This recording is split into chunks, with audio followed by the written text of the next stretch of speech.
اڑیسہ، جنہوں نے بڑی قیمتی باتیں کری، اور جو میں نے گفتگو میں ایک بات کہی کہ سماج کے جو درد و کرب ہوتے ہیں وہ اپنی گفتگو کو پیرہن دیتے اور ہمیں اور آپ کو گویا عکاسی کے طور پہ یہ آئینہ دکھاتے کہ ہمیں کرنا کیا چاہیے۔ حالات کے تقاضوں کو اور حالات کے چیلنجز کو قبول کرتے ہوئے ان کی گفتگو ہوا کرتی ہے۔ اللہ تعالیٰ حضرت کی عمر کو دراز فرمائے۔ ماشاءاللہ ایک بڑی خوشی کی بات یہ کہ یہ جتنے نوشہ میاں ہیں مجھے لگتا ہے کم عمر کے ہیں، ورنہ ہمارے یہاں عام طور پہ ایک رواج یہ بن چکا کہ جب تک نوکری نہیں ملے گی تب تک وہ چھوکری کی طرف نہیں جاتے، اور گارجینز میں عام طور پہ یہ بات مشہور ہو گئی ہے کہ لڑکا ماسٹر ہوگا جبھی شادی ہوگی۔ اسی چکر میں BPSC کر لیتے، پھر بعد میں وہ کیا کیا کر لیتے، حتیٰ کہ ایک پیر قبر میں لٹک جاتا تب جا کے شادی ہوتی، پھر نوبت یہ آتی کہ بچے نہیں پیدا ہوتے، طلاق ہو جاتی، زندگی ختم۔ اس لیے اللہ کے واسطے ایسا نہ کریں۔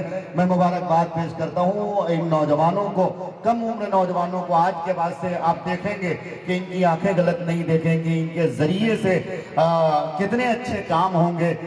سماج سدھار اس وقت تک نہیں ہو سکتا جب تک کہ ہم نکاح کو آسان نہ کر دیں، اور جب نکاح آسان ہوگا تو زنا کے دروازے آٹومیٹکلی بند ہو جائیں گے۔ اللہ کرے کہ ہمیں یہ بات سمجھ آئے۔ گارجینز بھی آج کل کے بڑے ویسے ہوتے ہیں، لالچی ہوتے ہیں، وہ کہتے ہیں کہ بیٹا اگر شادی کر لیا تو ہاتھ سے نکل جاتا ہے۔ یہ غلط بات ہے۔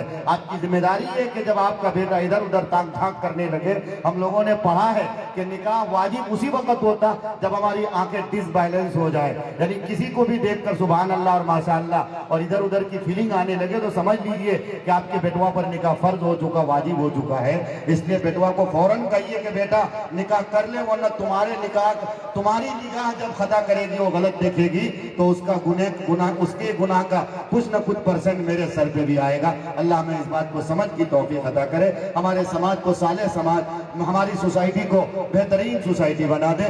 آئیے حضرات سامعین، وقت کی قلت کا یہ جملہ میں کر رہا ہوں، کچھ لوگ جا رہے ہیں لیکن ان کو یہ خبر نہیں ہے۔ انشاءاللہ مجھے امید ہے کہ لِكُلِّ عَيْنٍ قُرَّةٌ فِي قُرْبِهِ حَتَّى كَأَنَّ مَغِيبَهُ الْإِغْزَاءُ۔ ایک مثل مشہور ہے کہ پیاسا کنواں کے پاس جاتا ہے، لیکن خدا جب مہربان ہوتا تو خود کنواں کھینچ کے آ جاتا ہے۔ آج الحمدللہ کچھ ایسے ہی حسن اتفاق کہیے کہ ہمارے بھی ایسے چیدہ شخصیات ہیں جن کو دیکھنے کے لیے اور جن کو سننے کے لیے اور جن کی زیارت کے لیے لوگ بڑے دنوں سے انتظار کرتے ہیں۔ میری مراد جناب حضرت مولانا کفیل اشرف صاحب دامت برکاتہم، جو چہرے سے لے کر پیر تک پورے طور پہ چمکتے دمکتے رہتے ہیں۔ لکھنؤ کی نزاکت الحمدللہ حضرت کے رگ و ریشے میں منجمد ہوا کرتی ہے۔ جہاں شیرمال کی خوشبو آتی ہے وہیں پر لکھنؤ کی نزاکت بھی دیکھی جاتی ہے۔ تو الحمدللہ آپ پورے جسد خاکی کے ساتھ ابھی مہمان خانے میں آرام فرما رہے ہیں، اس کے تھوڑی دیر بعد انشاءاللہ آپ منتقل ہو کے اسٹیج کی طرف بھی آئیں گے۔ اسی طرح سے دربھنگہ سے تشریف لانے والے وہ نوجوان چترویدی جناب حضرت مولانا سفیان صاحب ندوی چترویدی، جو اچھی طرح سے سماج کو آئینہ دکھاتے، ہندو مسلم بھائی چارگی یکتا پر اچھی گفتگو کرتے، اسی طرح سے اسلام کی حقانیت کو قرآن اور دیگر زبانوں میں اور دیگر گرنتھوں سے بتانے کی کوشش کرتے۔